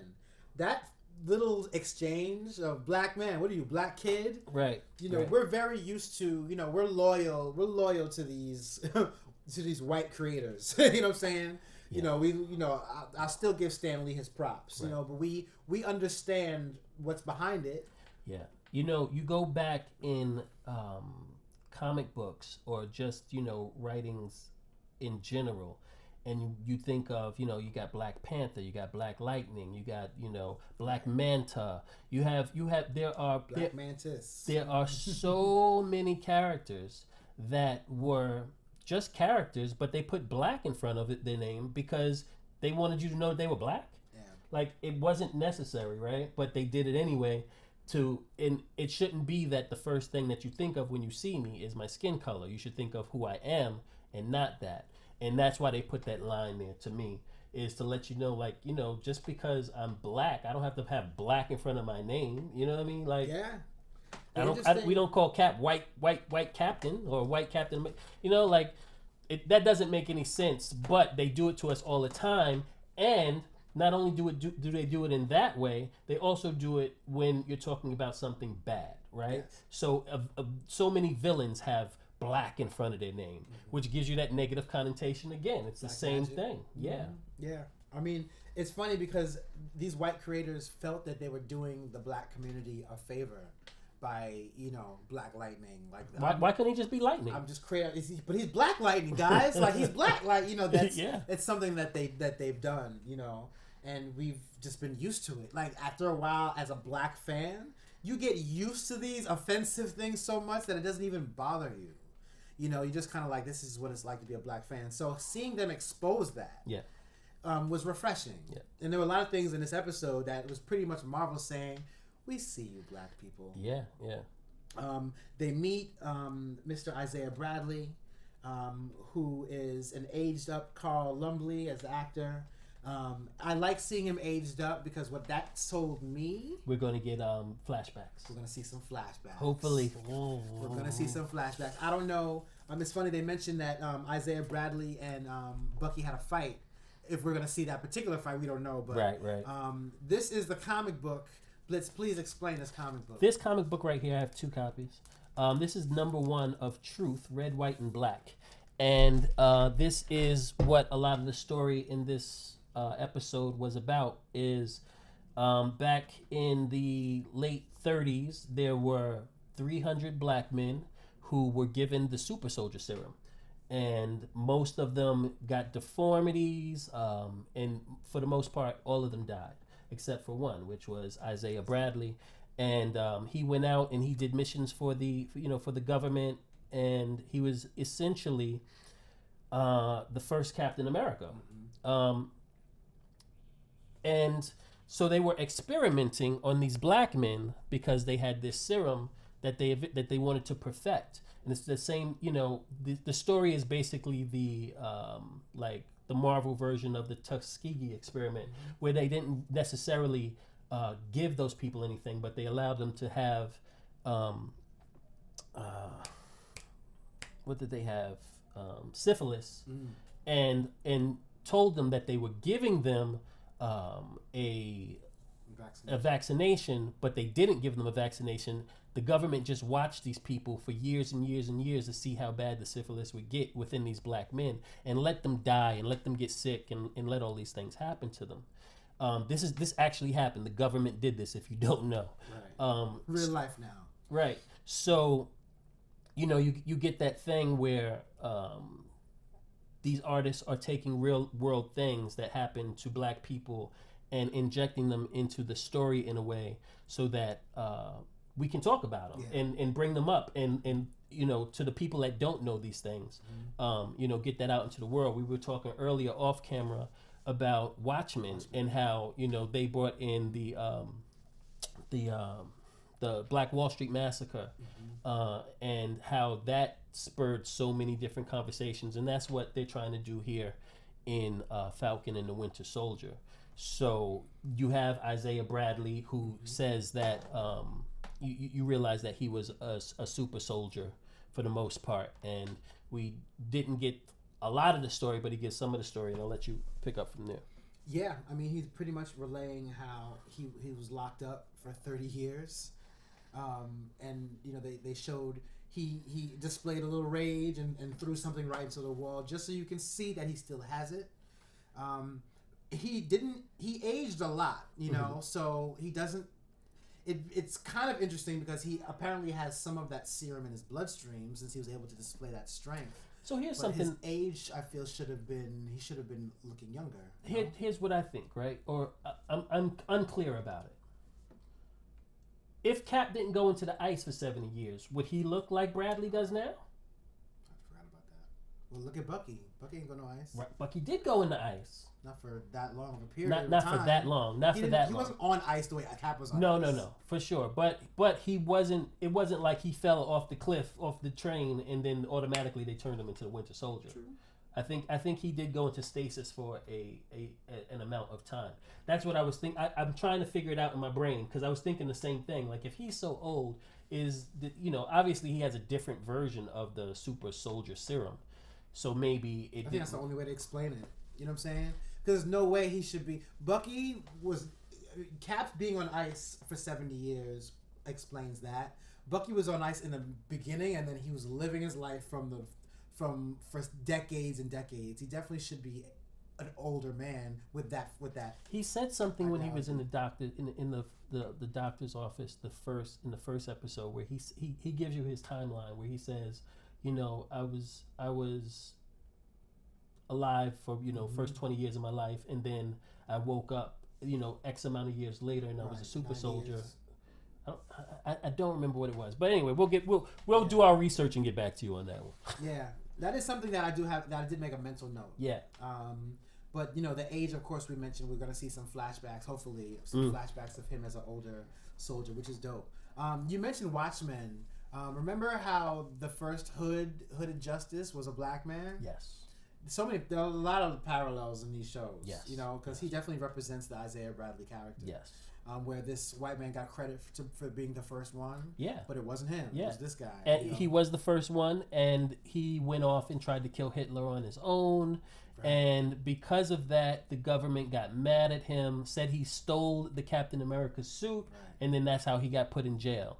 And that really was a lie. They put him in jail because they wanted to hide the fact that a black man was out there doing these things, and they wanted the first of their super soldiers. Right. The first. I'm sure they weren't just trying to make one at the time. They were, because I think something happened and they lost the rest of the super soldier serum. But they were trying to make a super race, like just like the Germans were doing. Yeah. And the first one they picked was a blue-eyed, blonde-haired white man, just like the Germans was trying to do. Right. Or rather the Nazis were trying to do. So are we any better than they are? Because it's parallel. Oh yeah.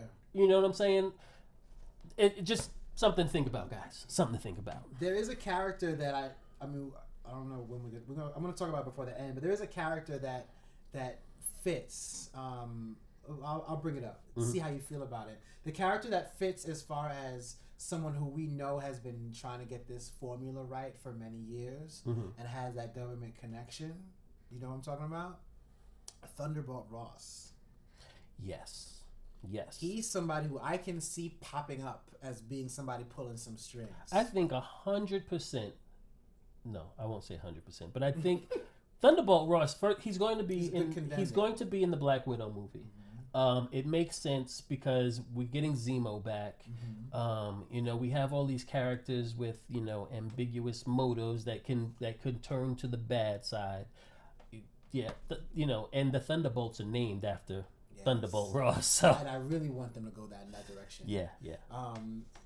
The cool part about the MCU is that even in the Hulk movie that wasn't in the MCU, the Universal film had my man, the same character going crazy to get that thing right. So and have that backstory. So when Abomination, before he became the Abomination, he was a super soldier. He opened up one of Erskine's tanks, and on the tanker it says Erskine's real name because he changed his name once he came to the States, and it was version 6, I believe, was the version that was on the case that he opens up, and he gives it to the guy that plays the Abomination. And at first he was just a super soldier. Yeah. And it worked, right? They did a good job showing that super soldier. But he wasn't strong enough to beat the Hulk, so then they irradiated him with gamma rays, and that's how he got overly done and became the Abomination. So if you look at it, he was version 6. Cap is considered version 1. Wolverine is considered version 10. I was just about to say, because he's weapon X, and X is 10. People don't understand how this leads. People don't understand this. Wolverine being 10, being weapon X, has a lot to do with Captain America's origin. Yeah. They're connected very well in the comics. And so what we're able to do now in the reality we have now in the MCU is we can start X8, X9, like we can actually start getting closer to creating Wolverine. We don't know how they're gonna do it. It's funny how everything's aligning. You know what I mean? Like we're getting the legal rights aligning with this story being told, you know what I mean, and being fleshed out. So Kevin Feige is sitting up there. He has it on his board. It's strings. It's just multiple strings pointing everywhere. He has the trajectory. Photos. Man, I just can't wait to see that. There are 5, at least. I could be wrong, but there are 5 young Avengers in the MCU right now. I was just about to say, as we see this powwow, there's a young man that pretty much he's hating from the door. He's the doorman and pretty much opens the door, and he's the grandson of Isaiah Bradley. Right. I like how they didn't focus on him too much, which is smooth. Yeah. Because even black to being a black kid blitz, a black extra like him, you don't care about him. Yeah. You know what I'm saying? You don't really. They didn't really show his face because he was behind the screen a lot, and he was exiting him out with his back turned. But that young man is someone who, in the comics, he becomes Patriot. Elijah Bradley, he gets a blood transfusion from his grandfather, who is Isaiah Bradley, right?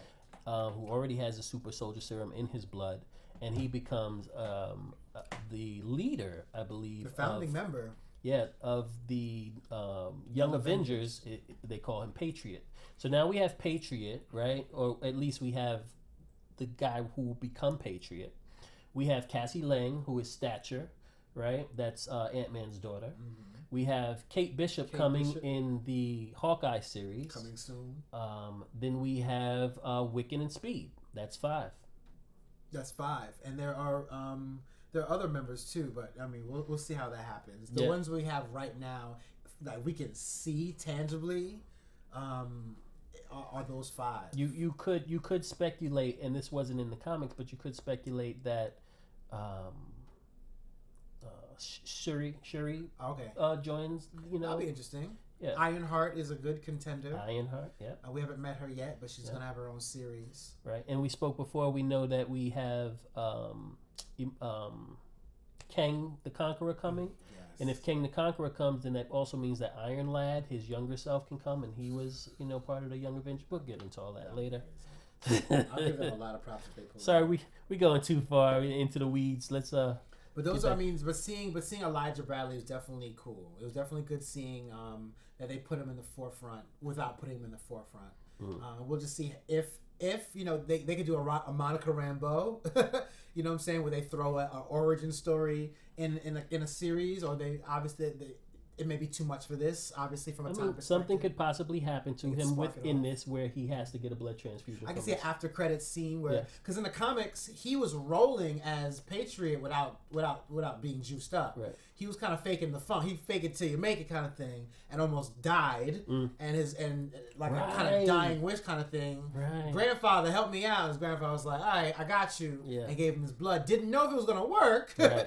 but it worked, and he became the better Patriot, Right. Yeah. So obviously they could do something like that very easily in this series. Yeah. They could have him get shot for gun violence. I ain't gonna say how black they're gonna get. He's in Baltimore in the hood. He's definitely in Bodymore. But they have this exchange where pretty much Sam learns and gets pissed off that he's learning for the first time.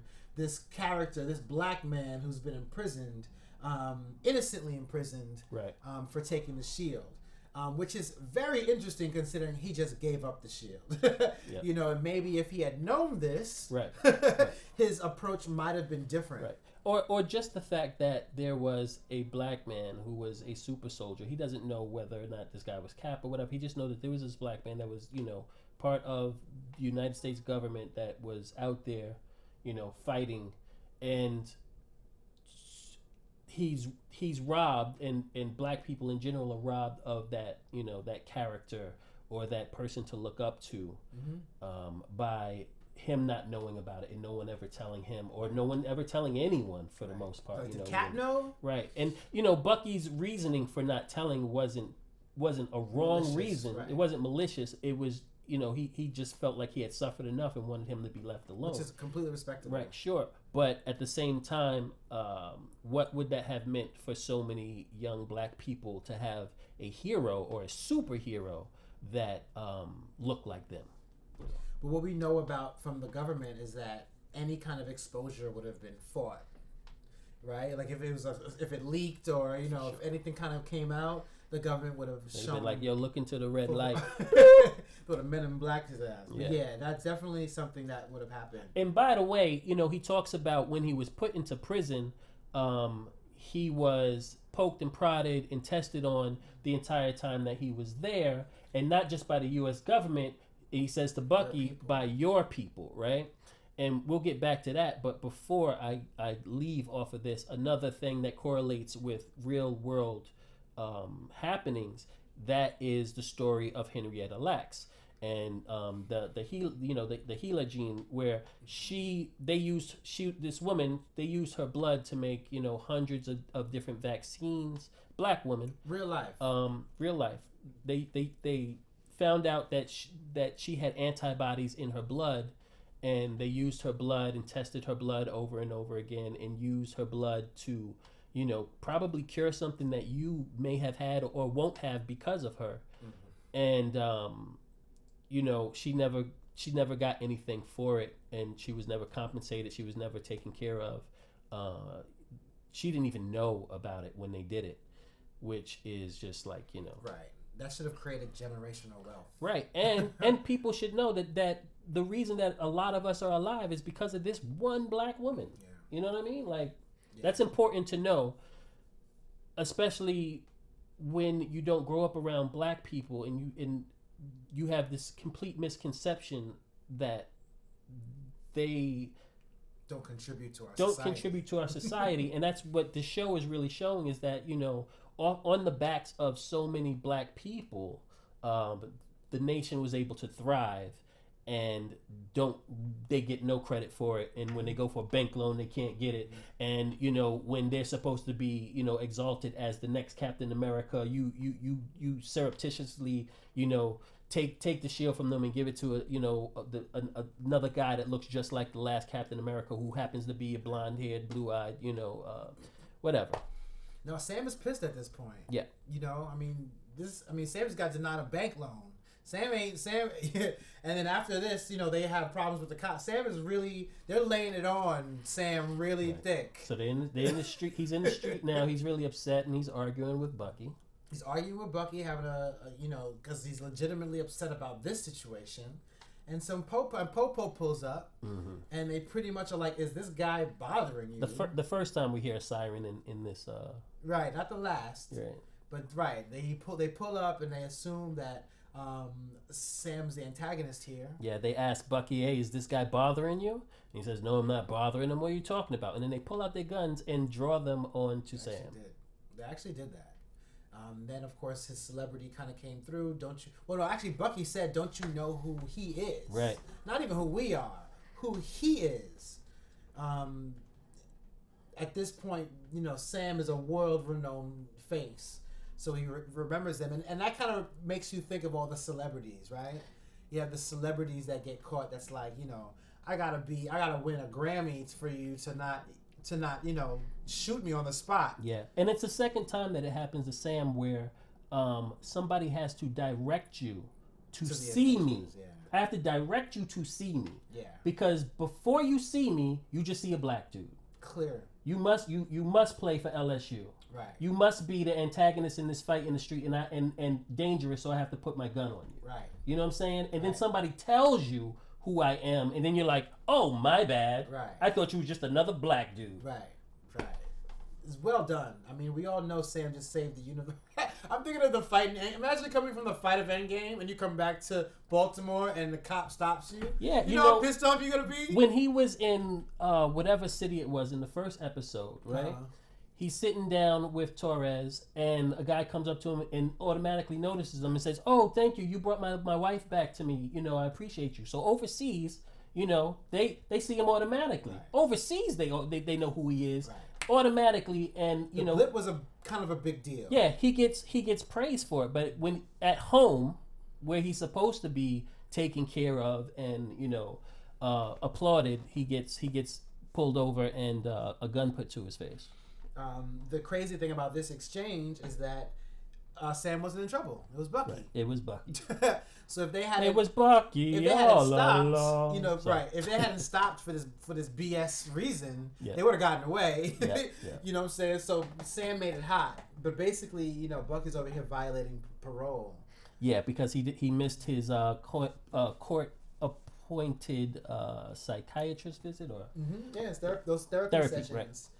Which we see, I don't know if we're going to get any more, but they seem to be a part of the show. Cause it's an important part of the show because Bucky is going through therapy. for sure. You know, so basically, we find out that in order to avoid time, just because we can't have this man locked up, he was on a condition that he just goes to a therapy session. We're back at the precinct now. And the question, of course, from Sam is who authorized this? You know, who did this? And this is kind of when John Walker's like, I did. Right. Something we know a prior Captain America, Steve Rogers, would never have done. Right. He's not someone who would have used his authority that way. Right. Which is a theme in this series, is how is this man using his authority? Absolutely. And this is pre-serum, because we do strongly believe he's going to get it. pay attention to his behavior before and after. Yeah. And I believe we're gonna see some sort of spikes in certain dynamics. He's gonna ramp up for sure because in this episode, this one episode, you already see a couple of times where it seems like whoa, like and even Bucky says to him at some point in time after they get out of the therapy session, he says like things are really intense for you, huh? He did say that. Yeah, so, because he seemed a little like he was vibrating like anger or whatever. So. I mean, all those expectations, even back to the battle when he pulled out the gun. That's something to show you that's not Cap. Right, Cap would never do that. Cap was used that back in the days, but Cap used the gun probably once or twice on camera as far as we're concerned. Yeah, right. And that was back then. That was He's fighting shooting videotaped. Nazi. Right. Cap definitely does not use a gun. I mean, I think my personal opinion, I think he doesn't use a gun for the symbolism. Yeah. I think he's all about symbolism. He'd rather have less arms on him to be a better symbol, Yeah. So that's just, those dynamics are really cool. Thank you. They have, this is when outside you brought up, as Bucky and Sam are walking outside, we hear a police siren. Oh, wait. Well, we skipped over the actual therapy session. Actual therapy session. So they're in the therapy session, forgive me. We're in the therapy session, and these two are pretty much, biting at the hip, chomping at the bit, and the therapist is really trying to get them to kind of, coalesce. I like seeing them in therapy. I mean, that's when the actors kind of show off. Yeah, I was thinking when I was watching, it's like I'm sure a lot of this was just like they just improv it, like went off script and came up with their own thing because they do seem like they have a really cool relationship outside of filming. Yeah. But it was fun to watch them have this like it was like marriage counseling moment within their therapy session. Right. And the best buddy cop situations have these two figures that just work well with each other, and that's something that we definitely established that these guys have it. So they had this little staring contest, Buck is a soldier. I would have my money on Buck any day, you know what I mean? But they basically kind of came to this, conclusion where Sam's like, we could do this, and never really, Yeah, well, also a big part for Bucky in that therapy session was when he spoke about how Sam asked him why he's so mad that he gave the shield away, right? And the truth comes out. Right, and the truth comes out that he feels like if Sam gave the shield away and Cap gave him that shield and Cap felt like you were the one that was supposed to take over and you didn't, that means that Cap was wrong about you. And if Cap was wrong about you, that means that Cap was wrong about me. Yeah. And, you felt that moment because he was really upset. The only thing that ties him, to anything good, I think, is what he believes Cap thought of him. And he knew that Cap always had his back and always saw him as a friend. And no matter what, he did in his past when he was mind controlled, he still believed in him and still believed that Bucky was, Bucky and good at heart. Yeah. So I think that, he has this inner struggle where he doesn't know how much of the bad was actually him. Right. And if Cap believed in me and said that I'm good, then I must be good. But if Cap is ever wrong, then that means that, he was wrong. Yeah, there's a chance that, he was wrong about me and I am in some ways inherently bad. Yeah. I mean, we've all seen Civil War. Cap vouched for this dude. Cap realized that, it wasn't him. Tony Stark's like, I thought it was your man. This is my friend. Like, they went through a lot to show you Cap really believed in Bucky. Yo, he rode for Bucky in that movie. He rode, because, I mean, he went against his whole team. Yeah. They would not have fought in that airport parking lot if Cap wasn't like, this is my man. He's like, yo, this is my man's. I don't care what's happened. Y'all cool. This is my man. Right, from the 30s, my G. Word. I met you a couple years ago. I know your father, and like he had my back before I had powers. And I saw him fall off a train. Word. And like that was a really that and Winter Soldier, of course. Yeah. Where I remember Winter Soldier beating his face to a pulp. Cap was like, I'm not fighting you. You're my man. I'm not fighting you. Yeah. They've really, really established that. Deep. So now we have the flip side where Bucky is living with all of this now. Yeah. Where Bucky's like, yo, he really, really believed in me. It's interesting because we don't know where Cap is. We don't know if Cap is alive or dead. We don't know where Cap is, right? So I would love to see what happened after Cap came back between him and Bucky, because we see what happens between him and Falcon when he gives Falcon the shield, but we don't know what conversations, if any, he had with Bucky. And you know, if he in fact, in the 5 years that we don't, or in the time that we don't see, you know, dies or leaves or whatever, you know, what effect that also had on Bucky's you know, state of mind. Right. Yeah, Bucky needs these therapy sessions, seriously. These guys, but that viewpoint is definitely the main part. Is you know, we have to make sure that we complete this mission because I need to believe in myself. Yeah. And Bucky definitely needs that. They resolve that Bucky needs to find out more about Hydra's secrets because of that conversation with Isaiah Bradley. Right. Isaiah says, your people, you know, weren't finished with me, and Sam takes that as white people, but he's like, no, when he say your people, he's talking about Hydra, because I was Hydra back then. And, you know, so now we have to find out more information about what Hydra may have to do with all of this. They had a lot of access to this serum over the years. So, of course, we know Hydra. We know from Civil War that there's only one person he could be referring to. There's someone that they imprisoned at the end of Civil War, and that's Baron Zemo. Right, who is not Hydra, but he knows everything about Hydra because at the end of, not Civil War, Winter Soldier, Black Widow does an information dump and dumps all the information about Hydra, and Baron Zemo reads it all. So now he knows everything about Hydra, and took him years. He's probably the only person who, you know, read all of this information. So he is the world's best, you know, encyclopedia on everything Hydra, and now they got to go see him. Now, what's interesting about Baron Zemo is that his vision or his motivation lies in a world without superheroes. Right. Now, the villains of this series, we can tell they more than likely want a world with more superheroes. Right. You know what I mean? So that is interesting, as well as will probably, if that is the case, then his intentions align with, you know, Bucky and Winter Soldier, and for the moment they'll work together for He's a while. Definitely a villain, though. He's definitely a super. I mean, in the comics, in this Lethal Weapon, he'll be Joe Pesci for a little while. Right. We'll see how that happens.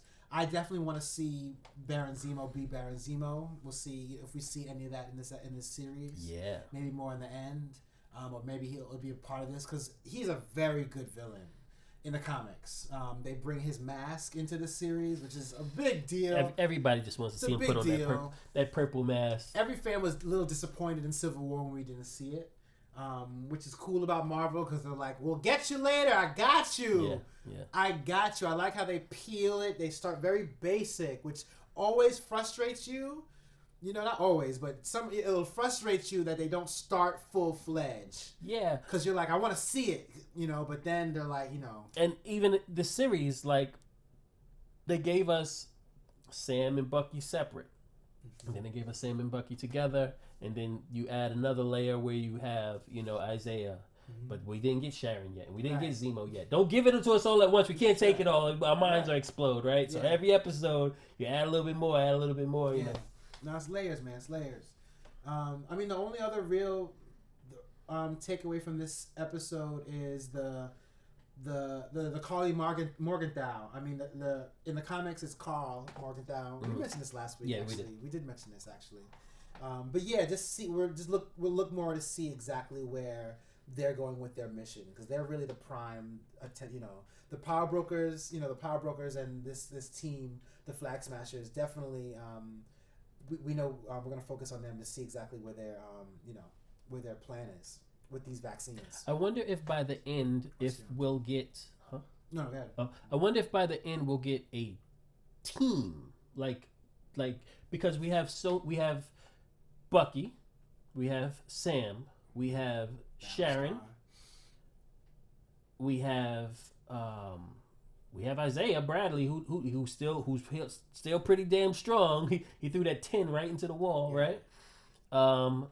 And who else? Oh, then we have Torres. Okay. Right. I wonder if there's going to be a squad that has to go up against all the rest. I wouldn't count Cap or John Walker and Battlestar in that. I wouldn't expect them all to fight together. But they may, and it's also possible that he doesn't turn into a completely evil character. I think because in the comic books, you're talking about John Walker. John Walker, yeah. Mm-hmm. U.S. agent does turn around at some point in time, right? Or is it a different? He has a lot of. I mean, he's never a villain. He's somebody who would do things that aren't right to look like he's doing the right thing. If you know what I mean? Yeah, but at some point in time, he becomes a part of an Avengers team, and he even winds up. He takes the mantle. And he even winds up leading the Thunderbolts at some point in time. After he gets his legs cut off, I believe. I think. Did he have his legs cut off, or was that only Flash Thompson? I don't remember. Too many comic books in my head. But his history is very interesting, actually. Yeah, he has. But it's very interesting. From something that I was talking about before in the not turning Bucky into the character that has to learn, these racial things. I think we were talking about that off camera, right? Right. It's obvious that there are, racial things that this writing team wants you to learn or get across in this show, and it could have went where they wanted Bucky to be the one that had to learn things, right? Especially since he's so old. But Bucky knows all these things already. Bucky has never, thought about the race of a person or his abuse of privilege in any way. But it seems like John Walker is abusing his privilege, and he may not realize that. I mean, because I got a black friend, I got a black wife, all of those things. I don't think that I'm being racist in any way, but you're still abusing your privilege, right? And it may be that by the end of this, he learns that, well, how come I got the shield? How come you didn't get the shield? If I think about it enough, you were supposed to get it. Here you go. You know what I'm saying? Or it seems like the system is kind of screwed, and I didn't realize it before because I was only always thinking about myself. But if I look at from the big picture, I realize that I'm being abusive of my power and my privilege. So that's also an angle that I think may happen. Power and privilege are definitely two major themes in this series. That man in charge of this is named Malcolm Spellman, who's a black man, and he's gonna get a lot of props. Listen, you're gonna hear that name a lot after this. Yeah. It's funny, I'm thinking about WandaVision, like what they focused on, what they were good at, what they brought to the forefront. The creator of WandaVision, the showrunner, the director, not into comic books. She's not a comic head. She's more of a television person, and she did an eloquent job, right? For sure. This gentleman is a comic nerd. Yeah. He's a G. He's one of us. You know what I'm saying?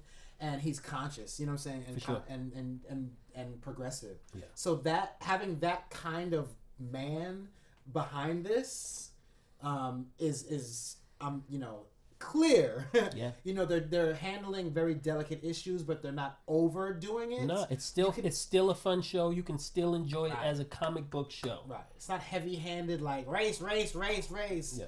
Even the heavy-handed jokes are delivered very well. Yeah. So I give them all the props for this. And give Marvel and Disney, Kevin Feige, the props for making sure that these stories are allowed to be told. Yeah. you know, because they didn't have to hire a black man, you know, or say that these are the stories that we're picking and choosing from to tell this next story.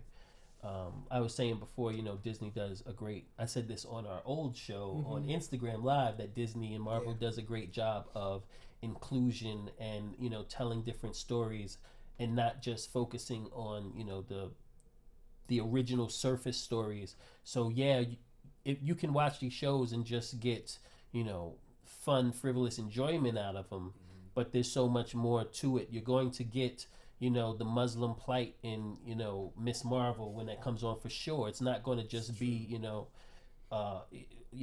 just a superhero show. Right. There's going to be more to that. And that's because they're behind the camera as well. They're the creative team. They're the writers. Whole creative team, right? So, yeah. Right. You know, who knows what's going to happen with Shang-Chi, Legend of 10 Rings, and making sure that that's not stereotypical, over the top, ridiculous. Right. You know, it's just good that everybody can find themselves within these stories, or even in Eternals, where you're going to have, you know, gay characters, or you'll have transgender characters. Yeah. You know, there's inclusion, and that's what people want within their fantasy, because I want to be able to fantasize and look at these things and believe that I can be in there, right? My escapism should be, I should be able to escape into my escapism. And if I'm watching it and reading it and I never see myself, then how can I do that, right? Or how can I feel like I'm a part of this story? So, you know, kudos to them. Realizing it. I mean, normally you'd have to go to like some indie project to get that kind of content, but to get it from the titans of the game, right, where they have the budgets to just do these amazing things and add fight sequences to these social commentaries. Yeah, and to give people overseas or in Middle America who might not get those little tidbits of information about people that don't look like them. Yeah. To make them realize that, you know, these things are happening, or that these people should be included. Yeah. That That helps a lot, especially coming from this, you know, Goliath that is, you know, Disney, because there's no escaping it. You're gonna see some of it eventually. Right. Whereas, like you said, with, like, you know, niche markets or, you know, independent stuff, you may never ever see that stuff. Right. So yeah, man. I mean, next week, well, the next episode is episode 3. We have 6 episodes total. We're probably gonna get into. Well, I can't say what we're going to get into. I have no idea what we're going to get into. We don't have a trailer. I haven't seen a trailer or anything. I saw one, but what I saw, it was like a 13-minute trailer, I believe. But almost all of the footage was stuff that we had already seen before. So, okay, well, they're keeping it tight on the lip. I mean, we're already invested, and we already. I don't think we mentioned it last week, but this episode, the first episode, debuted higher than WandaVision. So they're able to really just build their viewership. I know WandaVision had a lot to do with that, but they're on fire. I think that the fact that the first one was released the same weekend as Justice League, you know, it had a lot of competition. Yeah, we got Invincible this week. Yeah, you know, there's a lot going on. So we'll see what the numbers look like, but I do think that they're going to still do pretty well. They're going to do great. It's, you know, and that's what's great about episodic television, is that as time goes on, your viewership, as long as the show is great, is going to grow, because more and more people talk about it. Yeah. If you did it Netflix style and just dumped it all, people would be talking about it for 1 week, and then you'd never be talking about it again. You can't track it. You can't track the progress. Yeah. It's. I mean, as a fan, we all know we want to binge it, right? If we had a choice, we definitely would want to. I would have wanted all of these episodes. It makes my week go faster knowing that I'm looking forward to something. No doubt. You know, so such is life. I like episodic television. That's just me. Yeah? Yeah. So if you had a choice, you choose episodic TV? Not all the time. If you had a choice, okay. No doubt. That's reasonable. But yeah, yo. I mean, the last Easter egg is what you brought up, that 2187. On the explain that. Yeah, at the end when they're about to go see Zemo, you see on the screen that it says he's in cell number 2187, And you know, numbers in Marvel are never just numbers; they always mean something. And I'm like, what comic is that, or what year reference is it, or what? Yeah. So it appears, from what I read, is 2187 is also the same cell number as Princess Leia when she was broken out of prison in Star Wars. So that leads you to believe that Zemo will also be broken out of prison and, possibly be on the run with Sam and Bucky. Who knows? That's a smart Easter egg, bro. Yeah. The more I think about it, if that's what they do at breaking them out, that's a smart Easter egg. Yeah. Because, you can't beat Star Wars, right? Disney is all over it. You know what I mean? It's just, they show their power in such ways. Yeah. They casted my man Quicksilver from one movie to show not to bring in the X-Men, just because they could. Yeah. It's just because Good Morning America, because they could. Yeah. And they did, So look out for more, man. Aight, so boom, we're gonna be here every week. Yeah, we're gonna try and keep it shorter than this one, but this episode was just it's so powerful and there's so much going on that we wanted to really dive deep into the meanings of everything with us, getting Isaiah Bradley, and his son, his grandson Elijah. Yeah. So anyway, this is Aight, so boom. I am LR Blitzkrieg. I am the marksman. You can find me at LR_Blitzkrieg. You'll see the tag down here somewhere. I'm the marksman, also host of X Marks the Black podcast. Yeah, man. Good episode. Aight, so boom. We'll see you next time. It's getting better. It'll be even better next week. New chairs. Thank you, Mike, for joining us. Yes. Thank Mike's Handz. Salute. Thank you for coming through. That's what it is. Aight, so boom. Peace.